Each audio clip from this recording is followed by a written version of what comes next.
In this video, I'm going to give you a list of all of the things that I wish I knew before starting with n8n. Tip number 1. Cheap AI models are underrated. A lot of people that start with n8n and want to build AI automations, they only want to build it with the most expensive and the most intelligent models. But what is often overlooked are much cheaper and more efficient models. I'm talking about something like Google Gemini 2.5 Flash Lite, or something like GPT-5 Nano, or maybe even some Chinese models. All of these cheaper models, they run at a fraction of a cost, but still have an acceptable level of intelligence. And because they're so affordable, this opens up a whole set of new possibilities that is just not possible with the more intelligent and the more expensive model. So definitely experiment with these cheaper and more efficient models, and you're going to be surprised how good they have actually gotten. Tip number 2, speaking of different AI models, you have to start using OpenRouter in your AI automations. So I have an OpenRouter node here, and OpenRouter is basically a service that allows you to use any available AI model through a single account. So for example, here I can quickly switch between, let's say, GPT-5, Gemini Pro, Claude Sonnet, or some open source models, or even some Chinese models like DeepSeek. And I can switch between all of them with a single click, even if these models are from a completely different company. And OpenRouter has allowed me to make my AI automations a lot better, because it allows you to always find the best model for each individual use case or even for each specific task, just because it's so easy to experiment with all different types of models. And on top of that, it has some additional advantages. So if you're interested in using OpenRouter, then I've actually recorded an entire video about it, and you can find it here on my YouTube channel. Tip number 3, Telegram is a key application. See, if you build automations and AI automations, you need some way to communicate and manage these automations. And the best interface for that is Telegram. You can use Telegram to receive notifications from your workflows. You can use Telegram to receive approval requests, or you can use Telegram to send a message to your AI agent so that it can start to do something. And the reason why it is so good for that is because, first of all, Telegram is completely for free. You can use it on your smartphone, but also on your computer in your browser. And on top of that, Telegram has a fantastic API that n8n has built a very detailed integration for. So you can see all of these different actions that are available within the Telegram node. And if you start to learn to use some of these actions, then you can use Telegram as an amazing management and orchestration tool of all of your workflows and your AI agents. Tip number 4, a lot of you already know that you can reformat a workflow with this tidy up button down here. However, the problem is, as you can see for larger workflow, this doesn't really look good because it just stretches it in length. So what you can do instead, you can also just select some of your nodes and then click this tidy up button, and then it will only realign the selected nodes and only will make them look better and keep the rest of the workflow aligned as it is. Tip number 5, the switch node is always better than the if node. At some point in your automations, you have to build some type of conditional branching. So based on a condition, a different type of route will be taken in your workflow. And for that, there are 2 nodes available in n8n, and that is the if node and the switch node. However, the switch node is much better than the if node because it can do everything that the if node can do, but it can do it much better and has additional advantages. For example, right here with this switch node, you can see I named my outputs. So the upper branch or the upper output is called spam, and the lower output is called not spam, because this switch node does some type of spam categorization. And because I can name the outputs, I can immediately see what's going on. Whereas with the if node, the name of the outputs are always going to be true or false, and I cannot change that. So that means it's always going to be a little harder to see what's going on with the if node. Additionally, with the switch node, you can add as many conditional outputs as you want. So for example, I can go into the switch node and add a new routing rule. For example, a new output called maybe spam. And then you can see I've now got a new output that I can connect to some other part of my workflow. And this is not possible with the if node. Also, the switch node has some additional settings down here. For example, send data to all matching outputs, which is really useful.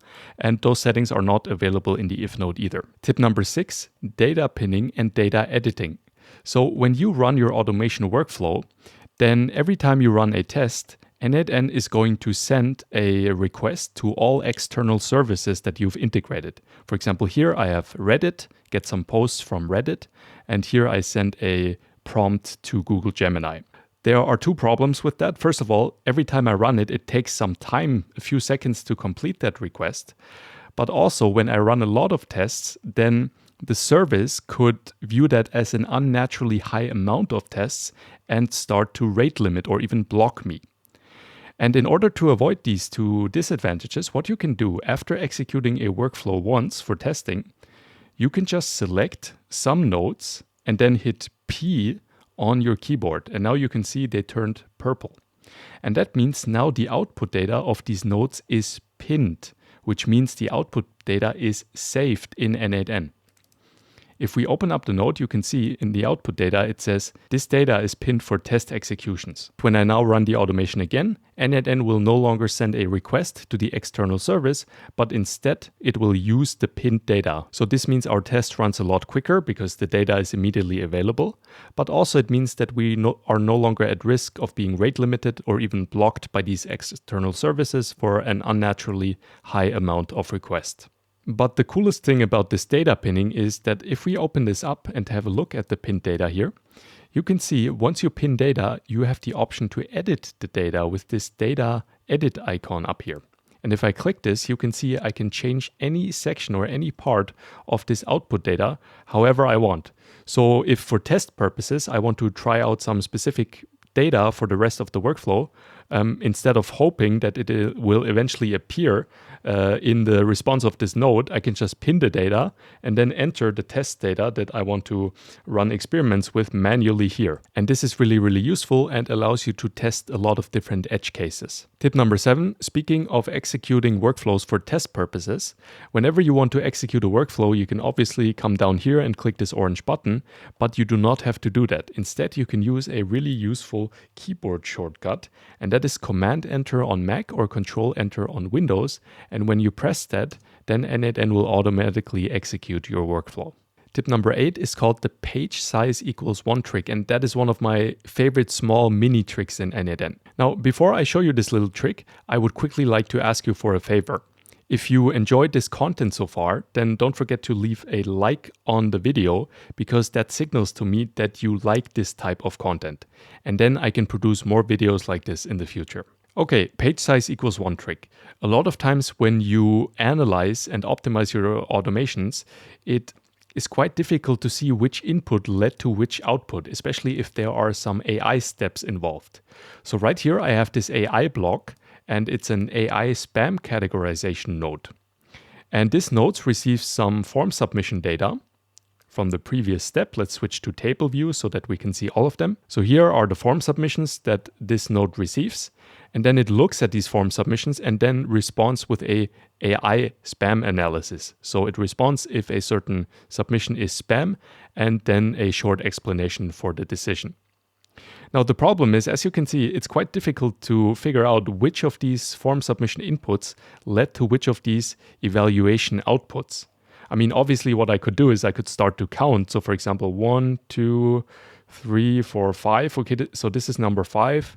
Then 1, 2, 3, 4, 5. And then this generated this output. But this is really annoying and also prone to a lot of mistakes. So what you can do instead, you can do something really interesting. And that is down here, you just switch the page size to 1.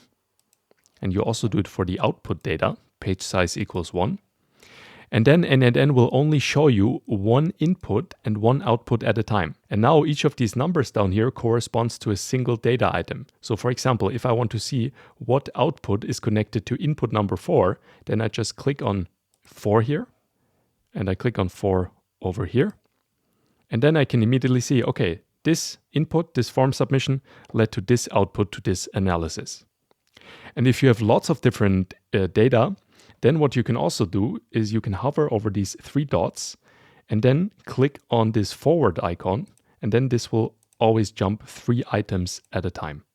And you can also do this over here, 3 items at a time. Tip number 9, if you want to in n8n turn a new field into an expression field, then obviously you can go down here and switch it from fixed to expression. But there's a much quicker way. you can also just type equals in it, and then n8n will automatically turn it into an expression field. Or there's another method that you can also use, which is actually the one I prefer.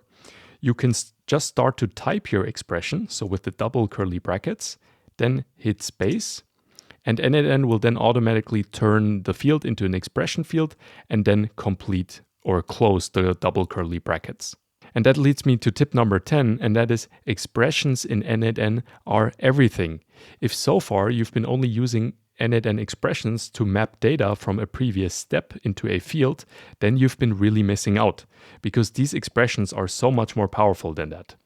For example, as you can see, up here, I used a simple plus operator in this expression to generate a full link, because the link that I received from this previous step is only part of the full URL. And so that it's clickable, I also have to add this domain prefix. And so I use this expression to add these two together.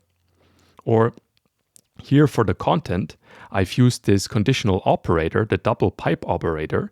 And this basically is kind of like a fallback operator that if the text from the post is empty, then I want to use the URL to some external media. And those are just two small of the many, many use cases and possibilities that you have with these expressions.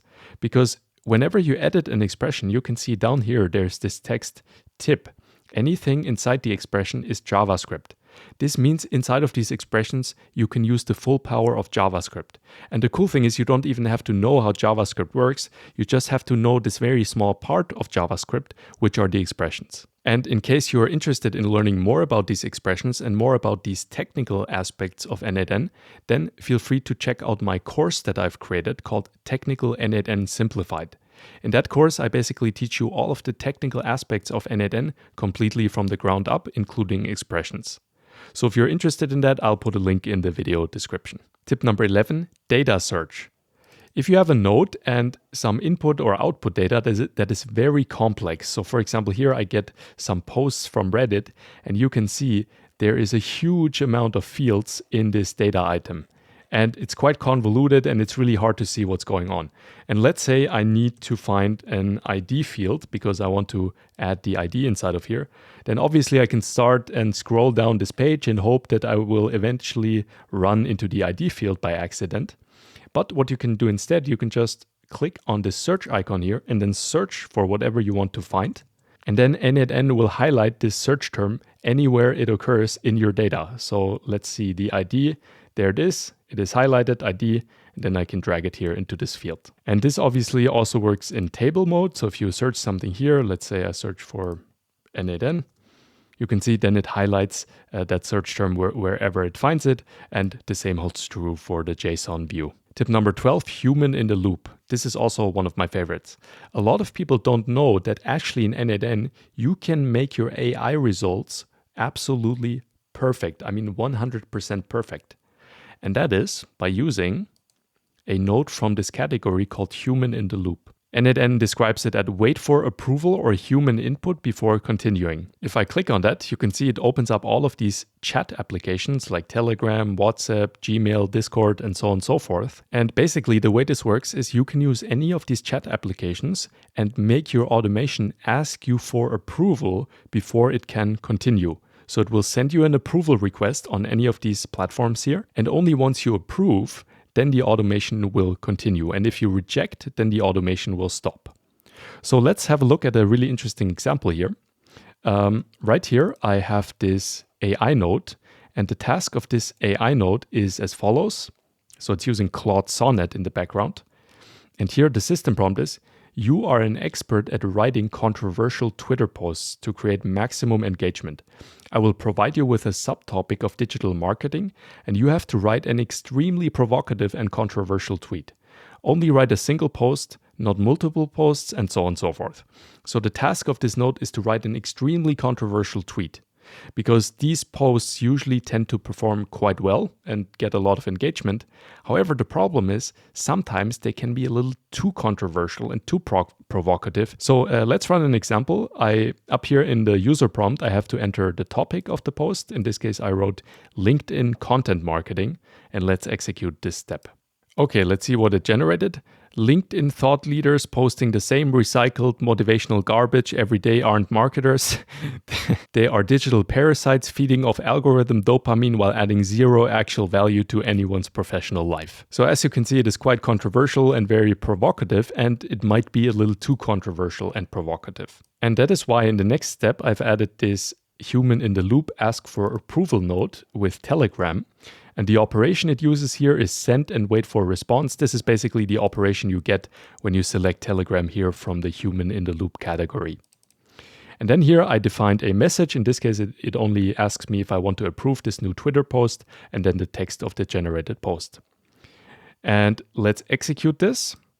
So I'm going to pin this post here and execute the workflow. And maybe you heard it, I already received a message on Telegram.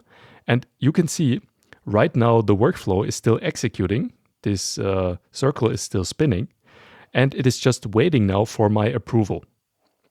So let's go to Telegram. I received this message. Do you want to approve this new Twitter post? And then the post it generated. In this case, I think it's too provocative, so I'm going to decline it. Okay, and back inside n8n, you can see it received some data with approved set to false. And then in the next step, I just added a filter node that removes all posts that I disapprove, that I reject. And only those posts where I approve, where approve is set to true, they are actually sent to Twitter. And this is such a great way to give your AI full autonomy while still remaining in full control of the output quality. Tip number 13, start to learn RAG as soon as possible. RAG stands for Retrieval Augmented Generation, and this is just a fancy term which basically means that you provide data to the AI that it has not been trained on. So that could be some relevant examples that you want to provide to the AI or some parts of a PDF document, things like that. And the reason why it makes the AI so much better is these AI models that we're using for our automations, they have gotten really, really smart. However, if they have not been trained on a specific use case, or if they do not know something, they cannot give you a great result. But if you provide the data, the necessary examples or information to them, then they will give you an excellent result. A lot of people are quite intimidated by RAG because usually it involves vector databases. However, it is not really that difficult. And if you're interested in learning how to set up your own RAG systems, then subscribe to this YouTube channel right now, because that's one of the next videos I'm going to upload here on this channel. And when you subscribe, you're going to be notified. Tip number 14, do not overuse AI agents.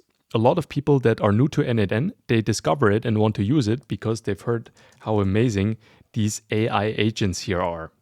And yes, they are absolutely amazing. You can give them a lot of autonomy, and in my opinion, they can be quite revolutionary. However, you should not underestimate the traditional way of running AI automations, and that is in this sequential execution order. So for example, here I have such a traditional AI automation, and essentially just contains 3 straightforward AI text prompts. So this one, and this one, with some logic in between. And the great advantage with these sequential and traditional AI automations, you have full control over what happens. So you can fine-tune and adjust a lot and make the AI perform a task exactly how you want it. And because you have so much more control over what happens, usually your costs for these AI automations are going to be lower than a similar AI agent. And on top of that, in some cases, you just have much better control of the output and thus get higher quality results. And don't get me wrong, AI agents, they're super useful, but do not discount this sequential way of building AI automations. It always depends on the use case. Tip number 15, import curl. See, the most powerful node in n8n is actually a node called the HTTP node, because the HTTP node allows you to integrate any third-party service or any third-party functionality, even if n8n has not built an integration for it. And a lot of people don't know that the HTTP node is actually quite easy to use, even if you do not fully understand everything that's going on here, because of this button up here which says import curl. See, every third-party service that you can integrate in n8n has an API. So this basically means that your automation can access that third-party service automatically. And in almost every documentation of third-party services, you're going to find an example of how to send an HTTP request in this curl format. You just have to dig through the documentation a little bit, but usually you can select different programming languages, and one of them is going to be curl. In this case here, I'm trying to integrate something from Anthropic, so some Claude model. And now I display the request in curl format. And then I can just copy this without really understanding too much of what's going on here. And back in n8n, I just click this import curl button, paste it in here, and click on import. And n8n automatically fills out all of these different fields with the data from this curl format. And now you're basically 80 to 90% of the way there and only have to make a few small adjustments to get this HTTP request to work exactly how you want. Tip number 16, managed credentials. Sometimes in n8n you want to integrate a service, like for example, I want to integrate Anthropic, some type of Claude Sonnet model and a text prompt. And then you find out that n8n has not implemented a certain functionality that this application offers. So what you can do in this case, you can use an HTTP request to implement this functionality yourself in a custom way. However, the really cool thing is you can still have n8n manage your credentials. So you don't have to worry about the authentication and storing some passwords or access tokens. But instead, up here, you can just click on authentication. And then you select predefined credential type. And then if n8n has an integration for it, then you can just search for it, in this case, Anthropic. And you can see it automatically loads my default Anthropic credentials that I can now use for the request, and I don't have to worry about it and copy and paste these access tokens myself. Tip number 17, never miss important n8n updates. If you always want to stay up to date about n8n's latest features, then you can go to this website right here or to this link, github.com/n8n-io/n8n/releases. And on this page, n8n publishes all of the new versions and all of the new updates that they have released. And usually they release one new bigger version with features every single week. And you can identify these bigger updates because the version number always ends in .0. That means that this version includes some new features. For example, this version was released 2 days ago, and here you can see a list of the new features that n8n has added. And obviously what you can also do is you can just subscribe to this YouTube channel, because whenever there's going to be an important n8n update, I will make a video about it. Tip number 18, back up your workflows. One of the first automations that you build in n8n should be a backup automation. And the way this works is n8n has a node called n8n. And basically this node allows n8n to control itself. And one of these actions that you can take within this node is called get many workflows, this one right here. I've already added this to the automation here. And if we open this up, you can see it's quite a simple node. And when I execute this, it gives me all of my workflows in the form of JSON data. You can see it's quite a lot of data. And then in the next step, you can use that data to store it to some type of cloud storage, for example, Google Drive, or you could store it to some type of S3 bucket and things like that. And this way, if anything happens with your account, or especially with your self-hosted n8n instance with your server, then you will still have your workflows and do not have to build them from scratch again. Tip number 19, you can use the set node of n8n, or also called edit fields node, to create data items in your workflow with static data. So right here, for example, I've added such a set node and I called it website information. And it includes 2 fields, one called name, marketing site, and one URL, example.com. And when I execute this step, then this node returns the fields in a form of a single data item that I can use in the rest of my automation. So right here, for example, I have this uptime monitoring automation that checks my website if it is still online or if there are some problems that I have to check. And here, in all of these steps, I use the data from the set node. For example, here I use it to visit the URL, or here in the notification, I use the name and also the URL so that when I receive this message, I can click on it and immediately see what's going on. Tip number 20. The only downside with this set node data approach is that it always creates a single data item. But let's say here, for example, I want to check multiple of my websites. Then this approach would not work. But what I could do instead is I can remove this node and instead add a code node. And let's also call this website information. And inside of the code node, you set the mode to run once for all items, language JavaScript, and then you remove all of that and just type return and square brackets. So because we want to return a list of items. And then for each item, you type curly brackets and then the fields of the item. So one was name, marketing, website, comma, URL, example.com. And now I can copy this and with a comma in between, paste this multiple times. And this will generate me multiple data items. So for example, this one I could call documentation, website. And this one I call support website. Let's execute this. And you can see here I get the data items as a result, and I get 3 items this time. And this means the rest of the automation will now also execute multiple times, depending on how many output items we get here. Tip number 21, multi-cursor. And a lot of people do not know that in n8n, inside of the code node, you can do the following. So you click somewhere and then you have a cursor placed. And then you hold your Option key on Mac or your Alt key on Windows. And then when you click somewhere else, then this creates a second cursor. And if you click again, it creates another cursor. And this way you can have a multi-cursor and can edit text in multiple places at the same time. For example, I could turn website or name into website name.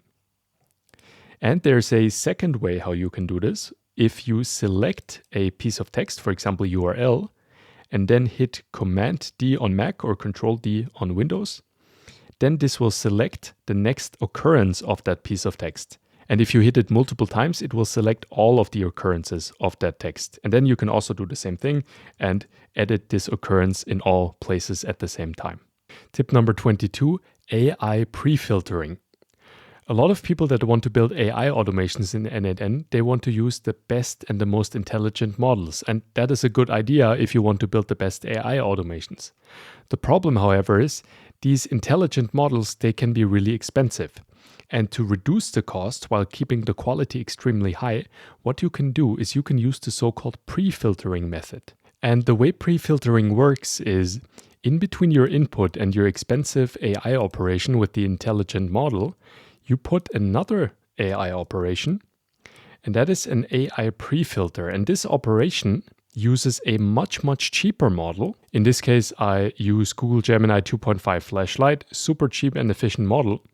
And the task of this pre-filter step is to remove 70 to 90% of the input that is obviously not relevant, and only keep the last 10 to 30% of hardest input, and only this is then passed on to the more expensive, more intelligent model. And thus, it has much less work to do, and you save a lot of money. If you are interested in a more detailed tutorial on how pre-filtering works, I've actually recorded a video about this a few days ago, and I will show it here on the screen right now, and you can watch it and learn more about this technique. Tip number 23, you can use the set node, the edit fields node, to simplify data. So right here in this workflow, I get some articles from a news website. And as you may be able to see, the response data is very big and very convoluted with lots of different pieces of data, most of which I actually don't really need. And to solve this issue and make the data much more clear, what I did after this article step where I get the latest post from the news website, I added a set node. And in this set node, I extract the most important content from this input data, in this case the title, the URL, the text of the post, and the author, and only return that as part of my data. And if we look at the output data here, you can see it is much easier to see what is going on. It is much more clear. And also, this makes it so much easier to work with the data later in the next steps of our automation. Tip number 24, learn to read the execution logs. If you want to analyze your workflows and see if everything works as expected, for example, if your AI does what it is supposed to do, then obviously you can open up the individual nodes and look at the input and the output data. And then you can close it and then go to the next node, look at here at the data and to the next node and so on and so forth. But this is not super efficient. What you can do instead, down here you can click on this bar or on this up arrow here, and this opens up the execution logs. And this is basically a much more compressed and quicker to use overview of all of your execution data. Here on the right side, you can activate the input and output data. And then you can very quickly switch between all of the different nodes and immediately see both the input and the output data right next to each other. Super useful. And here, the same as inside of the node window, you can also switch between the schema, the table, and the JSON data view. So if I switch this to table, for example, then you could use the trick that we discussed today, tip number 8, the page size equals 1 trick. You could use that in combination with these execution logs. And this way you can go through the data really quickly and see if everything works as expected or if you still have to make changes somewhere. Tip number 25, the configuration node. Most of the times when you set up a workflow, if you think about it, the settings or the configuration of that workflow is spread all over the different nodes. For example, in this first node, I have set a limit for the maximum amount of posts that I want to retrieve. That could be counted as a setting, so the limit of the posts. Or here in this AI block, I have defined the response format that I want the AI to return. That is also another setting. Or here in this Telegram node, I've also determined which chat ID the notification should be sent to. So what you can do instead, you can create a new node and you're going to add this node as the second node in your workflow behind the trigger. And you use a set node for that. And then here you just define all of your settings as individual fields. And this node, we call it config, I usually call it, or a configuration. And then we can start to define our settings. So for example, the first one was maximum amount of posts that we want to retrieve, number 10. Then the AI response format was this one right here. And the Telegram chat ID where I want to send the notification to is this ID here. And now what I've done is I've extracted all of the important settings and configuration of this workflow and put it into this single node.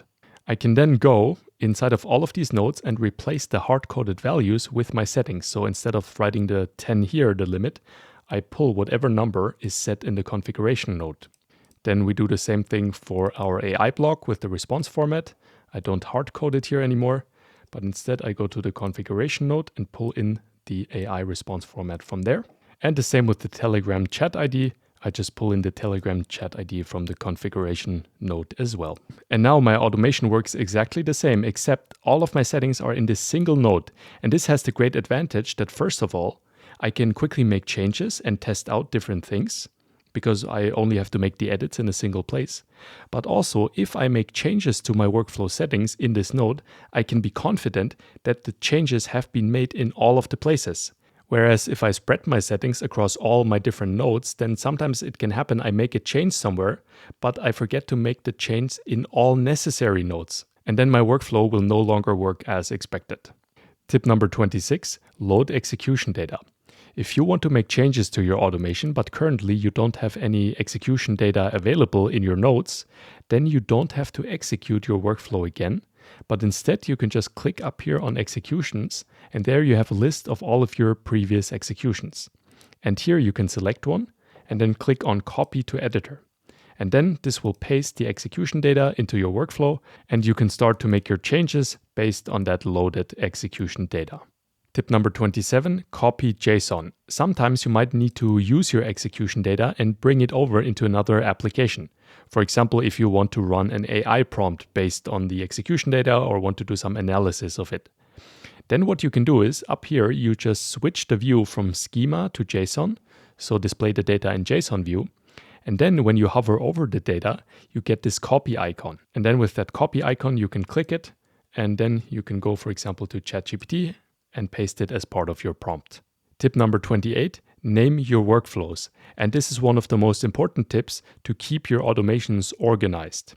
So for example, if I want to add a new node between these two nodes here, let's say a filter node, a lot of people would just add this filter node, then set up some type of filtering condition, and then just leave it as it is. So with the name filter. But this is not a good name. All of these default names usually are really bad because filter what? What does that mean? It means absolutely nothing. Instead, what you should do is you should name your nodes in a way that by looking at that name, you should immediately be able to tell what this node does. So in this case, the task of this filter is to remove all of the non-relevant articles. So what I'm going to do here, I'm going to call this remove non-relevant articles. And then when I come back to this automation in a few weeks or even in a few months, I look at it and then I immediately see what's going on. Tip number 29, when you are testing your automations, a lot of times you receive much more data than you need for your test purposes. So for example, here, I pull the latest 50 articles from a news website. And that is important later for the live version of this automation, but during testing, I do not need the latest 50 articles. For example, 3 articles would be more than enough. So what you can do is after you pull in your data from some external service, you put a limit node here inside of your workflow. And then, for example, in my case, restrict it to a maximum of 3 items. And this way, when I execute this now, this executes much quicker because it only has to go through 3 items, which is more than enough for test purposes. But the really cool thing about the limit node is that it does not affect the data structure of your workflow. So it passes through whatever items it receives. The only thing that it changes is it limits the amount of items. And that means once you're finished testing your workflow, you can just remove the limit node. And that's all the changes that you have to make. Tip number 30, if you split up your workflow into multiple sub-workflows, then if you want to open this sub-workflow to see what's going on or you want to make some changes inside of it, then you don't have to open it up manually, but instead you just find your sub-workflow node, then you hold your command key on Mac or your control key on Windows, and then you double click it, and then it automatically opens up in a new tab where you can have a look at it or make the necessary changes. Tip number 31, always set spending limits for every AI provider that you use. So most of the big AI providers, like for example here I have Anthropic, they allow you to set a monthly spending limit. And that means if you have some type of mistake or some type of bug in your automation and suddenly your automation executes 1,000 times, then with a spending limit, you are not going to run into a huge surprise bill. But instead, once it reaches $50, it will just stop executing. And I don't know how you feel about it, but after setting up these spending limits, I felt so much more confident in trying out new things and making some changes in my automations and running small experiments because I don't have to be worried about running into a huge surprise bill. Tip number 32, AI is more than just text prompts. So in the beginning, when I started with the AI automations, I mostly used OpenAI's or Google Gemini's message a model action or the AI agent node, where basically you just send a text prompt to an AI and you get a text prompt back. But AI is so much more than just text. For example, if we have a look at all of the actions that we can take inside of this Google Gemini node. Yes, we have this text action, message a model, but there are also other functionalities like analyze a video. You can have the AI literally watch a video and analyze it for you. Or you can generate a video or analyze an image or a document, transcribe a recording. There's so much more to AI than just the basic text prompts or the text-based AI agents, and I encourage you to have a look at all of these other advanced functionalities. Tip number 33, the dot notation. Inside of the set node, you can group related fields together. So for example, here in this case, I extract the important data from a news article, from a news post. And it contains a field called title, URL, text, and author. But in my opinion, the fields title, URL, and text kind of belong together in a group because they all represent some aspect of the content of that article. And inside the set node, you can just prefix a field name with a prefix name. In this case, I choose content, and then dot. That's why it's called dot notation. So content.title, content.url, and content.text. And if I execute this again now, you can see these 3 fields, title, URL, and text, are now grouped within a separate object called content. And this makes it much easier to look at, but also it's now really obvious which of these data fields belong closer together. Tip number 34, item linking. If you want to be good at building n8n automations, you have to fully understand the concept of item linking. And item linking basically refers to the concept that whenever the data items here are passed through the automation, every data item has a parent data item, and that has another parent item, and that has another parent item, another parent item, and so on and so forth until you're back at the beginning of the workflow. And whenever in n8n you reference data from a previous step that has more than a single item, then item linking or the item linking concept becomes really important, because somehow n8n has to determine, for example, if in this step you reference data from this post info step, somehow n8n has to determine which of these 10 items that this post info step output should it use. Tip number 35, and then I'm going to also give you a cool little bonus tip. Tip number 35 is look at alternative table applications. A lot of people use Google Sheets in n8n, and it's one of the most popular integrations, and it's not a bad application, but in my opinion, it's also not really user-friendly. A lot of people use Google Sheets because it is free and it is very popular. And ever since I started to use Airtable as the database for my automations instead of Google Sheets, I'm looking much more forward to working with this table-based data, because it's just so much easier and so much more fun to use. And obviously Airtable is a paid application, it has a free plan, but only a very small one. But what you can do instead, if you don't want to pay for Airtable, you can also use these self-hosted table-based applications like BaseRow, NoCodeDB, or CTable. You can self-host them in a very similar way as you would self-host n8n. And this way you can store an unlimited amount of data without paying for a subscription while still using a really user-friendly table application. Okay, and now I'm going to give you my small little bonus tip at the end. But before I do that, please don't forget to like this video if you enjoyed this content today, because that signals to me that I should produce more videos just like this. Okay, and now to the bonus tip. If you want to use data inside of a set node from a previous step that you just want to pass on completely without changes, then you don't have to click on add field here, then write the name of the field, and then pull in the value of the field. But what you can do instead, you can just pull in the value directly into this area, then it turns green, you drop it, and then it automatically adds this field with the correct name and the correct expression which references the data from the previous step. Okay, thank you for tuning in. My name is Mike. I wish you a great day. Bye.